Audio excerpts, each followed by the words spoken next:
खुलुमबाय बयखौबो फिन खेबसेबाव आंनि बे चेनेलाव दायो आं नोंथांमोननि सेराव मोनसे गोदान भिडिअ लानानै फैबाय दिनैनि भिडिअ बिदि जेबो लेटेस्ट भिडिअ नङा थेवब्लाबो नोंथांमोना जोबजासिम नायलांगोन होननानै आं आसा खालामबाय नोंथांमोना सोरबाफोर आंनि चेनेलाव गोदानै फैदोंब्ला अन्नानै आंनि चेनेलखौबो साबस्क्राइब खालामना गालांदो आरो भिडिअखौ अन्नानै मोजां मोनोब्ला लाइक कमेन्ट्स शेयारबो खालामना होदो अन्नानै प्लिज बेनिफ्राय आरो नोंथांमोना अरायबो जोंखौ बेबायदिनो गोदान गोदान भिडिअस लाबोबाय थानो जाहाथे सापर्ट होलांबाय थायो बेखौबो आसा खालामनाय थाबाय दायो नै माने दा गेन्द्रिजों आंजों माने सक फारसे ओरैनो थांना फैनोसै आरोना थाबायनानै फैनोसै माने आंहा नै गुजुनायानो मा जागोन गुजुनायानो दै सोलायना लोंबाय थाबा आरो सानफ्रोमबो माने दुगैब्लाथाय खर' फिसिबाय थानाय जायोना गुसु दै आरो टाइमा आंनिया बारलाङो मोनायावसो दुगैनाय जायो बेनिखायनो माने गुजुनाय गगा मोननाया आंहा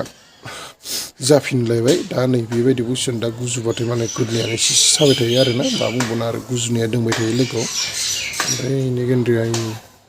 दा माबायदि देलायबाय थादों दा जियानो जा नोंथांमोना नायलांबाय थाबानो जाबाय भिडिअखौ जोबजासे आं जि हायो दिन्थिलांबाय थानो नाजागोन ना मा बुङो फैदो बिदिब्ला नायलांबाय थादो नै लोगोफोर गेन्द्रिनि न' साफा खालामनाय स्टाइल माने न' साफा खालामदों आरोना नै दिक्सआवसो गाखोबावनानै टेबोलावसो गाखोनानै मोजां न'आ मैला जाथारबाय नालाय दा गेन्द्रिया बेखौनो एसे साफा खालामदों आरोना लोगोफोर मा बुंबावनो सिलिं गैयिखायनो माने माबा बेमाया बिराद मा होनना बुङो बेखौ सोंबाय थायो आरो बेमाया सोंबाय थायो दा बेखौनो दा गेन्द्रियानो साफा खालामबाय थादों आरो आइनि माबा माबि खोलांनो नागिरबाय खमला आरोना लोगोफोर माने बानलु सिब्र'खौ लगायनानै कमला मोखैखौ जाना होबाय एसे गुजुबाय थानायनि जालुजोब्बाय जानोबो मोजां जायो दा गुजुनायनि थाखाय दा मोखै बुस्थु जाना होदों माने बिराद गाज्रि गुजुबाय थायो नालाय दा बेनिखायनो निखौ एसे जाना होबाय एसे मोजां मोनगोन खोमा होननानै जाना होबाय दा लोगोफोर जों दा सकावलासो थांगासिनो गेन्द्रिजों आंजों दा गेन्द्रियाबो नै ओंखारनानै देलायनानै मालाय सकावलासे साहा लोंनो फैबाय सिंग्रा जानो फैदों दखानाव लासे दा मा मोनलोङा नायनोसै नायलांबाय थादो ना मा जागोन नोंलाय मा बेनो नुदोंना लोगोफोर बेनो लोगोफोर जों गामिनि सक दा सका खालि माने दखानिफ्रा सानजौफुनि ओंखाम जानो थांलायबाय दा सफैथ'वाखै दा 3टा साराय 3टानिफ्रायसो खुलिगोन दा नै दखानफ्रा फ्राय बन्द'आनो गोजा आरोना गंसे गंनैल'सो खुला गेन्द्रिया फन रायलायबाय थादों दखानाव फैनानै साहा लोंनो फैनायानो बा सोरजों रायलायदो आं मिथिया मालाय बिमाजों रायलायबाय थादों मालाय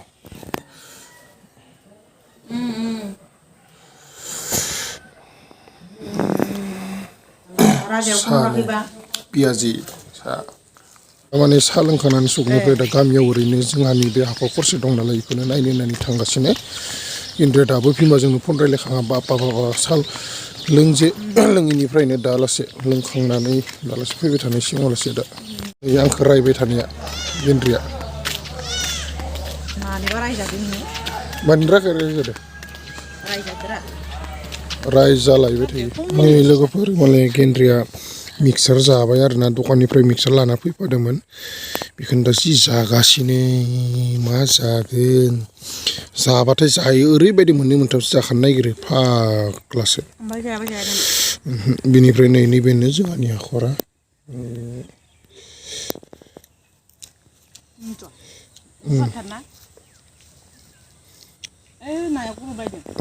बे आरो जोंहानिनो दुब्लि खेबसे सारफायनांगोन खोमालै सारा नायफैनांगोन खोमा खेबसेसो जों माने फैफिनबाय लोगोफोर माने एबार एसे सान्दुङाबो एसे थिं दङ थेवब्लाबो एसे दसे ओरैनो थाबायग्लांनानै गेन्द्रिया लिंबाय थानायखौसो फैनाय जाबाय नङाबा फैनायानो जायामोन दाबायदि टाइमाव दा थांबाय थादों न'आव लासे गेन्द्रिया मालाय हाखरखौ नुनानै जेसो सारनो नागिरबायमोन फाग्लासो नायानो दासो देरफुहांदो गोदान गोरलै हगारनायसो बेखौनो दा आरो माबा दानो सारनो सफैबाय सफैनानै बेनिफ्राय नै फादाराबो सफैबाय दा माबा माबि लिरगासिनो मानि इयो सोरफुखना सासे आखा फाखा दावहारु जोहोलावमोन मानि इयो मानि लाचित बरफुकननि जिउ खौरां माने रनसाय मा खालामनांगौ बेखौ दा हरनांगोन सोरनो हरनांगौ नै एप्सआव हरनांगोन थिखोनानै हरनांगौ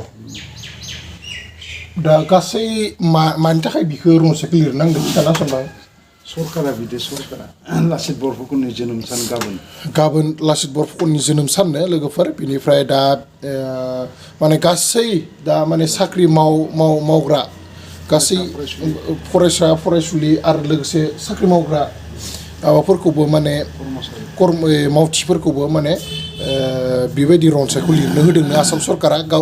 दा नै लाचित बरफुकननि सोमोन्दै रनसाय दा बेखौनो दा नै लिरफैनांबाय माने अफिसनिफ्राय फैनानै निखौनो रनसायखौनो लिरफैनांबाय ओमफ्राय दा माबा मोनसे एप्सनि गेजेराव माने आपल'ड खालामना होनांगौना आरोना लोगोफोर बेनिफ्राय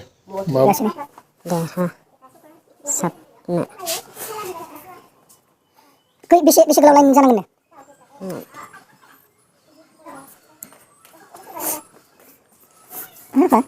बेसे गोलाव लाइन लिरनांगौनो बेखौनो बियो बेसेबां जागोन 100 to 50 वर्ड्सनि गेजेराव ना बेसेसो जागोन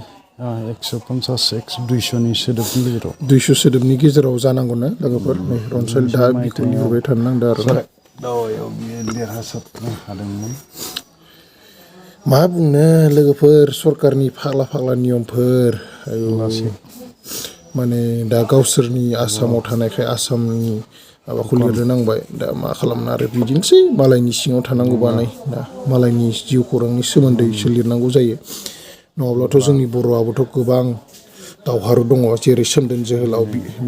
बिर जोहोलाव बायदि दङ सिखोना जोहोलावमोन दङ बिसोरनि सोमोन्दैखौलाय सोर लिरगोन नङा होमबा बिसोरनि जोनोम साननि माबाबो गैया थंखौबो माने फालिनाय जाया दा आसाम नाङैनो दा मालाय लाचित बरफुकननिखौसो फालिनाय जायो माने गावसोरनि धोरोमनि गावसोरनि जाथिनि थाखाय जांख्रिखांनाय सासे लाचित बरफुकनमोन बिथाङा माने बिनि थाखायनो बिथांनि जारिमिनखौनो माने जोनोम जाजेननायनिफ्राय माने बे थांना थासान्दियाव गावनि हारिनि थाखाय मा मावलांखो बेनि थाखाय लिरनांगौ जाहैबाय दा बेनोसै आरो लोगोफोरनो माथो खालामबावनो सरकारनि जुदि गुन्दै जादोंबा माने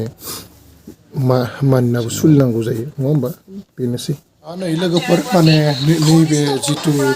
माने रनसाय मोनसे एसे लिरनो होदोंमोन नालाय गासैबो माने सरकारनि माने सिङाव मावग्रा माबाफोरखौ मावथिफोरखौ दा नै बेखौ आपल'ड होना होबाय आरोना बेयाव माने मोनसे वेबसाइट दङ बे वेबसाइटनि गेजेरजों माने बे नैबे लिरनाय रनसाय एसेखौ माने आपल'ड खालामनानै होनो नांबाय आरोना दा सार्टिफिकेटखौ लोगो मोनो होनना बुंदों खिन्थु दालासे जेबो डाटा मोनफिनाखै माने दा मोनगोन ना मोना मिथिला सार्टिफिकेटआ फैगोन ना फैया दा जियानो जा लोगोफोर दा बेखौ साबमिट खालामनानै होबाय दा उनाव मा रिजाल्ट फैयो नायनोसै माने गासैखौबो लिरनो होदोंनो आरोना माने जायफोर सरकारनि आन्दाराव खामानि मावो बिथांमोनानो माने लिरजोबनांदों आरोना गासैबोआनो माने रनसाय एसेखौ लिरनानै बे वेबसाइटआव साबमिट खालामनांगौ आरोना नाम साम होनानै गावनि फट' मोनसे होनानै गावनि मबाइल नाम्बार इमेल सब माने बेबायदि होननांदों आरोना जियानो जा लोगोफोर नै दा नैखौ जालायनोसै बेखौ मा नांगौ सुजि ना मा नांगौ बेखौ सुजि ना मा नांगौ बेखौ जानोसै आरो लोगोफोर माने आंहा दा आरो सम जालायबाय बानलुआव माने दै होनो माने दैखौ होलायनोसै बानलु बिफाङाव दा आं माने सानफ्रोमबो जेरैबायदि होयो दा होलायनोसै ओमफ्राय इयाव दै होदो नामा आया होमबालाय पाइपखौ मानो गोलाव खालामना दोनदो ओइ दै होदोंमोन नामा नों हा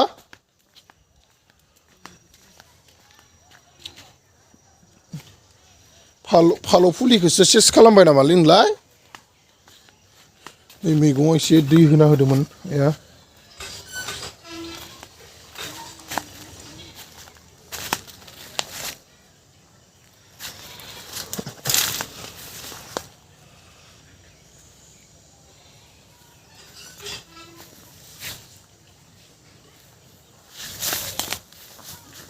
बिलाइदो खोबसिन होजोबना दोनबाय बिलाइदो खोबसिन होजोबना दोनबाय बानलु फुलिखौ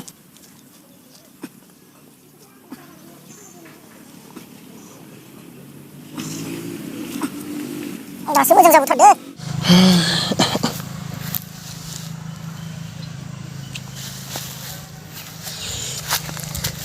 दा बानलु दै एसे होलायनोसै आरोना माने नैयावबो बानलु गायदो नैनिखौ आइया दै होना होबाय एसे खान्थाल बिलाइयानो जाद नै बेखौ खान्थाल बिलाइया बिराद खस्थ' खालामदों माने एसे एसे बोखारना होनांसिगोन आरोना बेखौ बेनिफ्राय आरो नै मादाराबो इथिं माबा माबि साफा खालामबाय थादों बिदिब्ला नोंथांमोना नायलांबाय थादो नोंथांमोना आं जा नै लोगोफोर माने दाथ' एसे खोमसिबायबो माने दा नै मोसौ सोसौ खाबाय बेनिफ्राय बिथिं माने सिस्टारा आलारि बाथि फोजोंबाय बाथौ गुदियाव बेनिफ्राय बैथिं माने गेन्द्रिया मैगं सायबाय मोनानि बेनिफ्राय बानलुआवबो दै होखांबाय आङो दा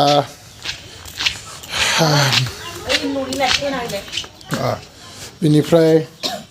दिनैनि भिडिअखौ आंबो इसेबां गोलाव खालामनो सानाखै माने बिदिथ'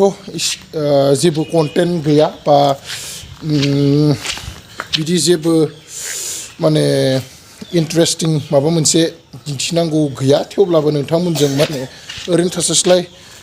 दिनैनि सानाव मा खालामखो मा मावखो बोरै बे दिनैनि बे सानखौ बोरै हगारहरखो बेखौनो नोंथांमोनजों शेयार खालामलायनो होननानै बे भिडिअखौ बानायनाय जाबाय आरो नोंथांमोनजों माने अरायबो कन्टिनिउ माने सापर्टखौ लाखिलांबाय थानो बे भिडिअखौ माने नोंथांमोनजों शेयार खालामलायनाय जाबाय जियानो जा लोगोफोर दा माने आं दिनैनि भिडिअखौ एसेयावनो दोनथ'नो सानबाय बिदिब्ला नोंथांमोना बे भिडिअखौ मोजाङै मोनदोंब्ला अननानै प्लिज लाइक खालामना होदो आरो जायफोर आंनि चेनेलाव गोदानै फैनाय अननानै प्लिज साबस्क्राइबखौथ' खालामथारना गालांदो आरो लोगोसे बिनि खाथियावनो थानाय बेल आइकनखौबो थुनानै गालांदो जाहाथे आं माबाफोर भिडिअ होयोब्ला नोंथाङा गिबिसिन माने नटिफिकेसनखौ मोनग्रोनो हानाय बायदि जियानो जादोला नोंथांमोना आंखौ अरायबो सापर्ट होलांबाय थागोन होननानै आं बेखौनो आसा खालामनाय थाबाय बिदिब्ला दिनैनि भिडिअखौ आं एसेयावनो दोनथ'बाय नेक्स्ट भिडिअआव थाबैनो लोगो मोनफिनगोननि आसाजों दिनैनि थाखाय बाय बाय सि इउ लोगोफोर